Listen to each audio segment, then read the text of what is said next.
জিনিসটা কি চিনতে পারছেন কি রান্না করেছি আমি? তো এখানে কিন্তু আমি রান্না করেছিলাম আজকে ভুড়ি। আপনারা কি বলেন ভুড়িকে সেটা আমাকে জানাবেন। তো এখানে কিন্তু আমি অনেকগুলো পেঁয়াজ দিয়েছি, তারপরে দিয়েছি আমি 1 চামচ আদা বাটা আর 1 চামচ রসুন বাটা। বেশি করে আদা এবং রসুন বাটা দিব আমি।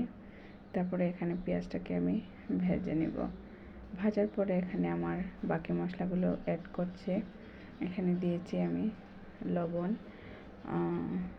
তারপরে ধনিয়ার গুঁড়ো, তারপরে হলুদের গুঁড়ো, তারপরে জিরার গুঁড়ো আর মরিচের গুঁড়ো দিয়ে আমি নেড়েচেড়ে নিচ্ছি। আর দিয়েছিলাম আমি তেজপাতা, দারচিনি আর গোলমরিচ, এলাচও দিয়েছি। দিয়ে নেড়েচেড়ে মশলাটা কষিয়ে নিব। তো এখানে দেখেন আমার ভুড়িটা কিন্তু আমি আগে কেটে পরিষ্কার করে একটু জাল করে তারপরে ডিপ ফ্রিজে রেখেছিলাম। দেখেন আমার ভুড়িটা কত সুন্দর করে পরিষ্কার করা হয়েছে।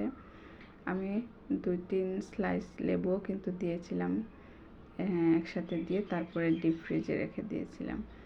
তো এখানে আমি পেঁয়াজের মধ্যে আমার ভুড়িটা দিয়ে দিচ্ছি।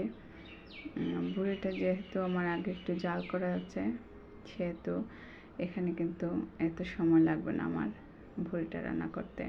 তো এখানে কিন্তু আমি আমার পেঁয়াজ মশলার সাথে ভুড়িটা দিয়ে নাড়াচাড়া করে নিচ্ছি। আর লেবুটা ভুলে আমি একসাথে দিয়ে দিয়েছিলাম, লেবুটা তুলে ফেলে দিলাম। তারপরে এখানে নেড়েচেড়ে আমি এখন রান্না করে নিব।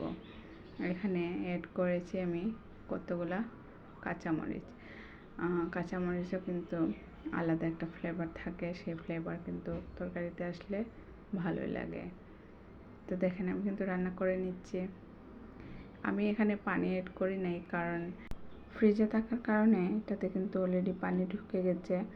আর আমার ভুড়িটা কিন্তু হাফ সিদ্ধ করা প্রায়। তো এখানে কিন্তু আমি নেড়েচেড়ে রান্না করে নেব ভালোভাবে।